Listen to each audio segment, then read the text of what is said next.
Welcome to this journey through one of the most disturbing cases recorded in the history of New Orleans. Before we begin, I invite you to leave in the comments where you're watching from and the exact time you're listening to this narration. We're interested in knowing which places and what times of day or night these documented accounts reach. The old records still exist, buried in the archives of the Louisiana State Museum. Yellowed pages that few have bothered to examine since they were catalogued in 1963. According to the museum's acquisition records, they came from a collection of documents found during the renovation of a former church rectory on Burgundy Street in the French Quarter. The renovation was never completed. The building stood abandoned for nearly 7 years after the discovery. What happened in New Orleans during the early 1840s was systematically erased from public memory. The documents, diaries, and parish records tell a story that many would prefer to forget. A story that begins with a well-respected pastor, a shipment of silver, and 23 people who disappeared without a trace. In 1842, New Orleans was already one of America's busiest ports. Ships arrived daily from Europe, the Caribbean, and South America, bringing goods, people, and sometimes darker cargo. The city was divided, not just between American and French quarters, but between worlds that existed side by side without truly seeing each other. Reverend Thomas Miller arrived in New Orleans in March of 1840. According to parish records, he came highly recommended by church authorities in Virginia. He was 38 years old, unmarried, and described by his previous congregation as a man of exceptional character and devotion. The St. Augustine parish welcomed him with open arms. What they didn't know was that Thomas Miller wasn't his real name. Church records from Virginia show no pastor by that name during the preceding decade. The first unusual events began approximately 18 months after his arrival. Several parishioners noted in their private correspondence that the Reverend had begun to receive strange visitors late at night. According to Martha Wilson's diary, dated September 12, 1841, "The Reverend's light burns until dawn most nights. Men I do not recognize arrive after midnight. Their carriages bear no markings, yet they dress as gentlemen. I wonder what business of the Lord requires such secrecy." By early 1842, Reverend Miller had established himself as a pillar of the community. He organized charity work for the poor, visited the sick, and delivered sermons that moved his congregation to tears. His particular interest in helping reunite separated slave families initially earned him praise from the wealthy plantation owners who attended his church. "He seems particularly concerned with the welfare of house servants," wrote James Thornton in a letter to his brother in Atlanta. "He keeps detailed records of who belongs to whom and often offers to help purchase relatives who have been separated. A most charitable Christian endeavor." In February 1842, Miller purchased a property on the outskirts of the city using church funds. According to the deed of sale preserved in the Orleans parish records, it was to serve as a place of refuge and Christian education. The location was remote, approximately 4 miles from the city center, surrounded by cypress swamps that made access difficult except by one narrow road. The first disappearance occurred in April 1842. A house slave named George, belonging to the Beaumont family, vanished overnight. The Beaumonts had recently purchased George, at Miller's recommendation, to replace an elderly cook who had died the previous winter. In his police report, William Beaumont stated, "The Negro showed no signs of discontent. He had comfortable quarters and fair treatment. We suspect he may have drowned in the bayou while attempting to visit relatives, though his belongings remain untouched." No investigation was conducted. Disappearances of enslaved people were common enough, usually attributed to escape attempts, but this was just the beginning. Between April and August of 1842, 22 more people disappeared from households connected to Reverend Miller's congregation. All were enslaved individuals who had been recently purchased or transferred between households with the Reverend's assistance. In each case, there was no indication of planned escape, no missing provisions, no farewell messages to friends or family. They simply vanished. What's disturbing is how little attention these disappearances received. In a city where the movement of enslaved people was strictly controlled and runaways were hunted with dogs and armed men, not a single search party was organized. Not a single notice was placed in the newspapers offering rewards for their return. According to Elizabeth Carrington's diary, dated July 21st, 1842, Reverend Miller assures us that the recent troubles are being addressed. He says we must not speak of them publicly, as it would cause unnecessary fear. When Mrs. Beaumont asked directly about her missing cook, he changed the subject most abruptly. There is something in his manner that unsettles me deeply. The first real clue came from the harbour records. On August 29th, 1842, the merchant ship Northern Star arrived from England.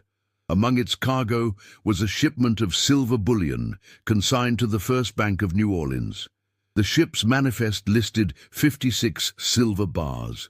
The bank's receipt, preserved in their quarterly inventory, shows only 33 bars received. When questioned about the discrepancy, the ship's captain claimed that the full shipment had been delivered to the bank's representatives at the harbour. The bank insisted they had received only 33 bars.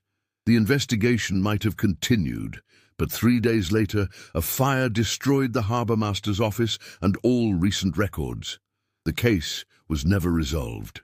What connects this silver to the missing people is a single entry in Reverend Miller's personal ledger, found among the documents in the church rectory. The entry, dated September 3rd, 1842, reads simply, "Transaction complete. 23 for 23. May God forgive what necessity demands."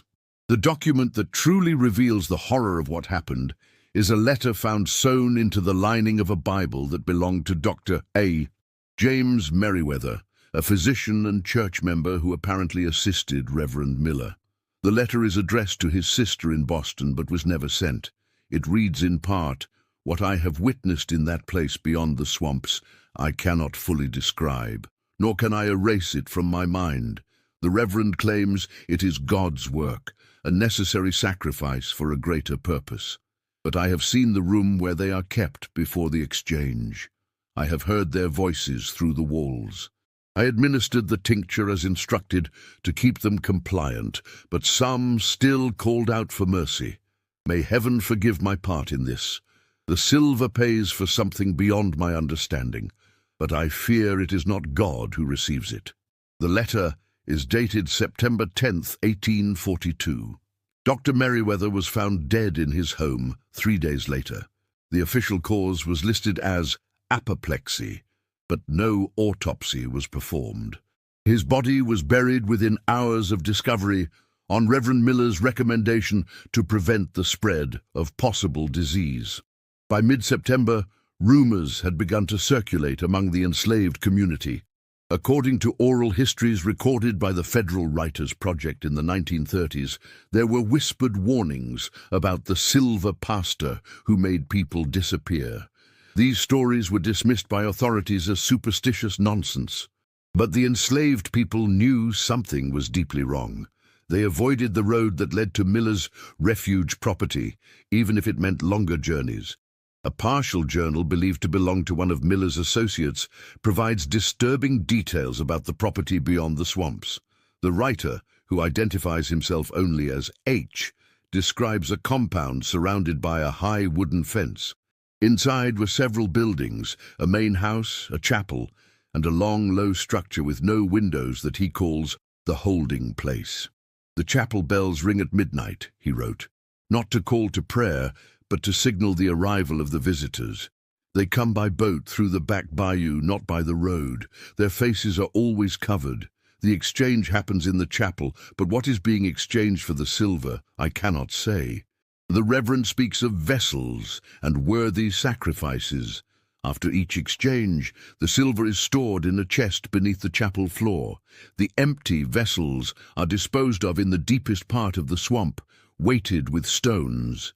On October 15th, 1842, Reverend Miller announced to his congregation that he had been called back to Virginia on urgent family business. He promised to return within a month. He never did. Church records indicate that after 2 months of absence, inquiries were sent to Virginia. No trace of Thomas Miller could be found. The church authorities there again denied any knowledge of him. A search party was finally sent to the property beyond the swamps in January 1843. According to the police report filed by Captain Robert Latrobe, they found the buildings empty and partially burned. The chapel floor had been torn up, revealing an empty space beneath where something had been stored. Behind the main house, they discovered a pit containing ashes, bone fragments, and metal buttons. The report was filed and promptly forgotten. No further investigation was conducted. The most disturbing document from this collection is a personal journal believed to belong to Reverend Miller himself. It was found in 1958 during excavations for a new drainage system near the site of the former property. The journal had been sealed in a metal box and buried approximately 6 feet underground. Most of the pages are damaged by moisture, but several entries remain legible. They reveal a man obsessed with ancient religious texts, particularly obscure passages about sacrifice and vessels for spiritual entities. One passage reads, "The method is older than Christianity, older than the written word, the exchange of vessels. 23 is the sacred number, passed down through generations of the knowing. Each vessel must be unmarked, untainted by physical punishment. The silver must be pure. The exchange must occur at the dark of the moon. What enters the vessels after they are emptied of themselves, I cannot name, but I have seen their eyes change. I've heard them speak in voices that no human throat should produce, and I have received the knowledge promised." The final legible entry, dated October 14, 1842, says only, "The last exchange is tomorrow. After that, I will have what I need to begin the greater work. The silver has nearly run out, but it has purchased something far more valuable than mere metal. I go now to prepare the final vessels." What happened to Thomas Miller remains unknown. No records of his existence appear anywhere after October 1842, but in 1844 reports began to surface in Charleston, South Carolina, of a new minister who had established a similar refuge property outside the city. Several disappearances were reported in the area before a fire destroyed the property and all records associated with it. Similar patterns appeared in Savannah in 1846 and in Richmond in 1848. In each location, the details were consistent.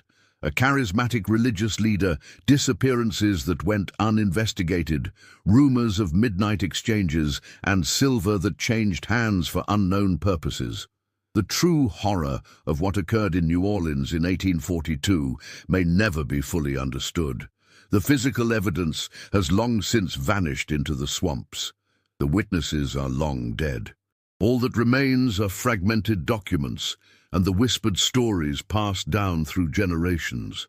The property where Miller's compound once stood was never developed. According to local records, it was purchased by the city in 1912 and designated as protected wetlands. No roads lead to it today. The cypress trees have reclaimed the land, hiding whatever secrets might still remain beneath the murky waters. In 1966, a graduate student from Tulane University attempted to conduct a more thorough investigation of the case as part of her thesis on unsolved crimes in Antebellum, New Orleans. According to university records, she abandoned the project after 3 months, citing personal reasons. Her research notes were never found. Her academic advisor reported that in their final meeting, she appeared severely sleep-deprived and made concerning statements about voices from the documents and silver that calls in the night. The collection of documents related to Reverend Miller and the disappearances was transferred to the Louisiana State Archives in 1969. According to the transfer record, the collection contained 68 documents, including Miller's journal. When catalogued upon arrival, only 43 documents were found. The missing items included the journal, Dr. Merriweather's letter, and all police reports related to the property investigation. A request to examine the remaining documents, filed by this researcher in 1967, was denied without explanation. Subsequent requests have received no response. The collection is listed in the archive catalogue as restricted access, administrative approval required. No reason for this restriction is provided. What became of the 23 people who disappeared in 1842? What was exchanged for the silver? What greater work did Miller refer to in his final journal entry? These questions may never be answered, but perhaps that's for the best. Some historical truths are buried for a reason. Some knowledge is too dangerous to preserve. As Dr. Merriweather wrote in his unsent letter, "There are wounds in the fabric of this world that should not be opened. There are transactions that corrupt both parties. I have looked into that corruption, and now I cannot look away." The last known document related to this case is a maintenance report from the Louisiana State Archives, dated March 18, 1969. It notes that the temperature in the storage room containing the Miller documents drops significantly every night between midnight and 3 in the morning. The report recommends checking the ventilation system. There is no record of any repair being made. If you find yourself in New Orleans, in the older part of the city where the streets still bear their French names, you might hear locals speak of the silver pastor or the preacher who traded in souls. Most will tell you it's just an old ghost story, a tale to frighten children. But if you press further, you'll notice how they glance away, how their voices lower to a whisper. Some stories never die. Some exchanges are never truly complete. And sometimes, in the deepest part of the night, the ledger of the past reopens, demanding new entries to balance its accounts. As the old Creole saying goes, silver calls to silver, debt calls to debt, and what is buried in the swamp will always find its way back to the light. In 1972, a construction worker named Robert Johnson discovered a small metal box while excavating for the foundation of a new building on Canal Street, approximately half a mile from where St. Augustine Parish once stood. The box contained a silver pocket watch and a folded piece of paper. According to Johnson's statement to the local historical society, the paper contained a list of 23 names, each followed by a date and a price. The Historical Society requested the document, but Johnson refused to part with it, claiming it gave him bad feelings. 3 weeks later, Johnson's apartment caught fire while he was sleeping. The fire department report states that the blaze originated from a metal container in his bedside drawer. Local historian Margaret Devereux spent 5 years researching what she called the silver connection in New Orleans history. Her work, never published but preserved in the private collection of her nephew, contains interviews with descendants of families mentioned in church records from the 1840s. One interview stands out, a conversation with Eleanor Beaumont, great-granddaughter of William Beaumont, who had reported the disappearance of his cook George in 1842. "Grandfather would never speak of that time," Eleanor recalled. "But once, when he had taken ill and was feverish, he spoke of the Silver Man and how they had all been deceived. He said the pastor had promised them greater returns on their investment, but all they received was silence and nightmares. When I asked him what investment he meant, he became agitated and said, 'Some transactions cannot be undone, and some debts are paid in generations.' He never spoke of it again, even when directly questioned after his recovery. The most compelling connection between the disappearances and the silver comes from a source that remained hidden until 1961. During renovation work on the First Bank of New Orleans building, workers discovered a concealed compartment in what had once been the bank manager's office. Inside was a leather-bound ledger belonging to Henry Crawford, who served as bank manager from 1839 to 1845. The ledger, now held in a private collection, contains encrypted entries that were partially decoded by cryptographer William Blackwood in 1964. According to Blackwood's analysis, Crawford was keeping a separate accounting system for certain transactions that never appeared in the official bank records. One decoded entry from September 1842 reads, RM deposit, 23 units of special commodity. Conversion rate as agreed. Client satisfied with quality of goods. Another entry, dated October 16th, the day after Reverend Miller's disappearance, states, final transaction complete. Account closed per agreement. All evidence removed as instructed. May God have mercy on all involved. Crawford resigned his position at the bank in January 1843 and left New Orleans. Records show he purchased a large estate in Northern Virginia, despite having no apparent source of wealth beyond his modest banker's salary. The estate remained in the Crawford family until 1928, when it was abandoned after the last heir committed suicide. According to the local newspaper report, Harold Crawford left a note that mentioned only the silver debt coming due. What connects these scattered pieces of evidence is a pattern that becomes visible only when viewed across decades. In 1861, during the early months of the Civil War, Union soldiers occupying a plantation near Baton Rouge discovered a hidden room beneath the main house. According to the commanding officer's report, the room contained 23 small cots arranged in a circle, with silver coins placed at the head of each. At the center of the circle stood a silver bowl inscribed with symbols that the officer described as neither Christian nor any recognizable pagan imagery. The report was filed away and forgotten during the greater turmoil of the war. In 1883, a New Orleans physician named Dr. Thomas Westfield documented a strange case in his private journal. He had been called to treat a man found wandering the streets in a state of extreme distress. The man identified himself as Jacob Miller and claimed to be the son of Reverend Thomas Miller. According to Westfield's notes, the man appeared to be in his 40s, which would align with his claimed parentage. The patient exhibits signs of severe mental disturbance, Westfield wrote.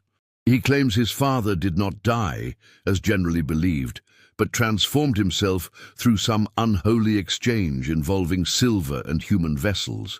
He speaks of a ritual that grants unnaturally long life and claims his father still walks the earth, changing identities every few decades when questions arise about his lack of aging.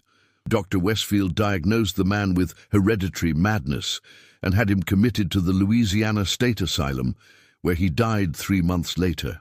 The autopsy report notes an unusual silver discoloration of the internal organs, which the examining physician attributed to possible mercury exposure. The most chilling connection comes from police reports filed in 1916, 1942, and 1967, exactly 75 years apart in each case. In each instance, authorities investigated the disappearance of exactly 23 individuals from the New Orleans area over a 6-month period. In each case, the disappearances stopped abruptly, coinciding with reports of a religious leader leaving the area unexpectedly, and in each case, the investigations were suddenly abandoned, the records sealed or lost, and the cases forgotten with surprising speed. The 75-year cycle would place the next series of disappearances in 2042. A troubling thought, but perhaps merely a coincidence. Statistical anomalies exist in all historical records. Patterns can be imposed by those determined to find them, but there is one final document that suggests the story of the Silver Pastor may be more than historical curiosity.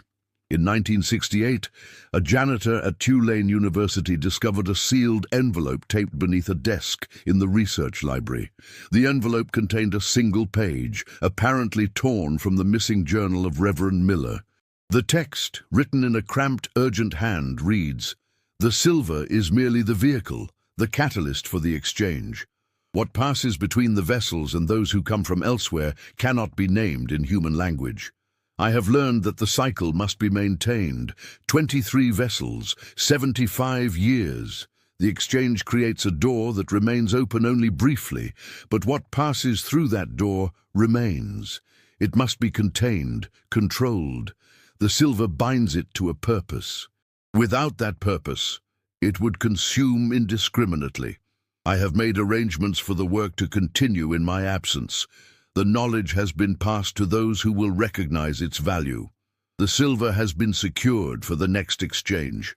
The location will change, but the pattern remains. 23 vessels, 75 years. The door opens and something passes through.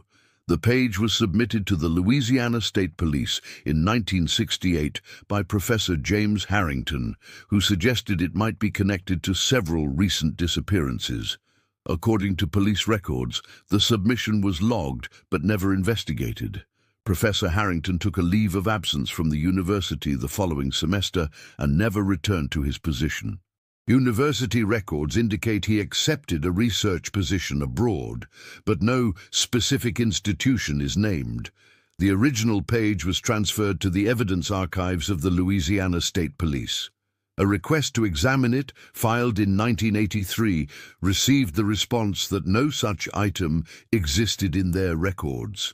What are we to make of this fragmentary evidence, these whispered connections across more than a century? Perhaps nothing more than the human tendency to create narrative from coincidence, to impose meaning on the random cruelties of history. The disappearance of 23 enslaved people in 1842 was, tragically, not unusual in a society built on human bondage. The involvement of a religious leader in exploitation would surprise no student of history. Yet something about the case of Reverend Miller continues to disturb those who encounter it. The documents resist conventional explanation. The pattern of 75 years raises uncomfortable questions, and the silver, always the silver, connects each piece of the puzzle in ways that defy simple understanding. In 1991, a survey team from the Louisiana Department of Environmental Protection conducted soil tests in the area believed to be the site of Miller's compound. They were investigating possible contamination from 19th century industrial practices. What they found instead were traces of silver nitrate at concentrations far exceeding any natural occurrence. Their report notes that the highest concentrations formed a perfect circle approximately 60 feet in diameter.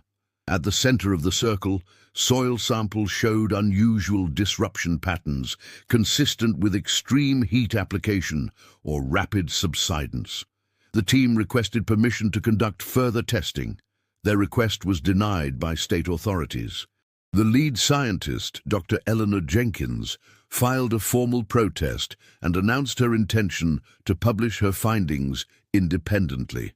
2 days before her scheduled presentation at an environmental conference, she withdrew from the program, citing personal reasons. She resigned her position shortly afterward and reportedly left the state. Attempts to contact her for this research were unsuccessful. In 2003, maritime archaeologist Michael Thibodeau was exploring the bayou near the former Miller property when his equipment detected a large metallic mass beneath the sediment. Initial sonar scans suggested a collection of metal objects arranged in a circular pattern. Before he could conduct a proper excavation, Thibodeau received notification that the area had been designated a protected historical site, and all research permits were revoked. Thibodeau later wrote in an unpublished paper, "Whatever lies beneath the mud of that bayou remains undisturbed, not because of bureaucratic protection, but because of something more fundamental. Every time my team attempted to approach the site, equipment failed. Compasses spun uselessly, GPS devices showed impossible coordinates. And each night in camp, team members reported the same dream: a circle of silver, a voice speaking in an unknown language, and a sensation of being emptied from within. The paper was rejected by all academic journals to which it was submitted. Thibodeau's academic reputation suffered from what colleagues called his increasing obsession with supernatural explanations.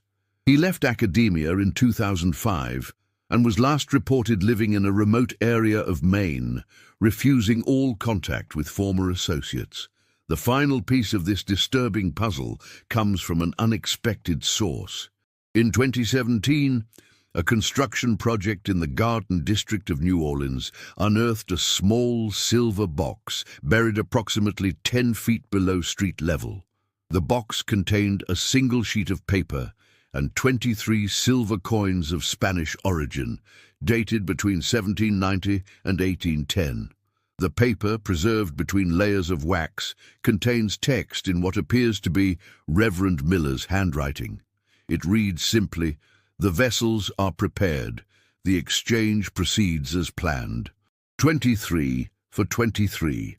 The cycle continues unbroken. May those who find this warning understand. The door opens again in 2042. The silver calls. The vessels wait. What passes through must be contained. The box and its contents were transferred to the Louisiana State Museum for authentication and preservation. According to museum records, the items were placed in secure storage pending further study. A request to examine them in 2019 received the response that the items had been transferred to a federal facility for specialized analysis. No further information was provided. As of this recording, attempts to locate additional documentation related to Reverend Miller, the missing 23 individuals, or the silver transactions have met with bureaucratic obstacles, misplaced files, and in some cases, outright refusal. The pattern of institutional resistance spans multiple organizations over many decades, suggesting something more than coincidental administrative failure. What happened in New Orleans in 1842? What connection exists between 23 people who disappeared without trace and a shipment of silver that vanished from official records? What exchange did Reverend Miller facilitate? And why does the pattern appear to repeat every 75 years? These questions remain unanswered. Perhaps they are better left that way. For those inclined to dismiss this account as mere historical curiosity or fabricated folklore, consider this final detail. Since beginning this research, I have been contacted 3 times by individuals claiming to represent various historical preservation societies, offering to purchase my research materials for substantial sums. Each offer has come at precisely 3 a.m. Each caller has refused to provide organizational credentials, and each has ended the conversation with the same phrase: "The silver maintains the balance. Some doors should remain closed." I have declined these offers, but I find myself increasingly concerned about shadows glimpsed from the corner of my eye, about the sound of footsteps on the stairs when I am alone in the building, about the dreams of silver coins placed in a circle and voices speaking words I cannot comprehend but somehow understand. The next 75-year cycle reaches its completion in 2042, a year that many living today will see. Perhaps then, the full truth of what happened in New Orleans will finally emerge from the shadows. Or perhaps the cycle will continue, unbroken and unrecognized, except by those directly involved. As the old journal page warned, the silver calls. The vessels wait. What passes through must be contained. Listen carefully in the night. Do you hear it? The soft chime of silver against silver, the whisper of an exchange still seeking completion after all these years. And if you find yourself in New Orleans, walking those ancient streets where history lies, buried beneath centuries of human passage, pay attention to the churches with their spires reaching toward heaven. Look at the faces of the clergy who have served there for longer than seems possible. Notice how the light reflects differently in their eyes. Some transactions echo across time, some debts are never fully paid, and some doors, once opened, can never be truly closed again.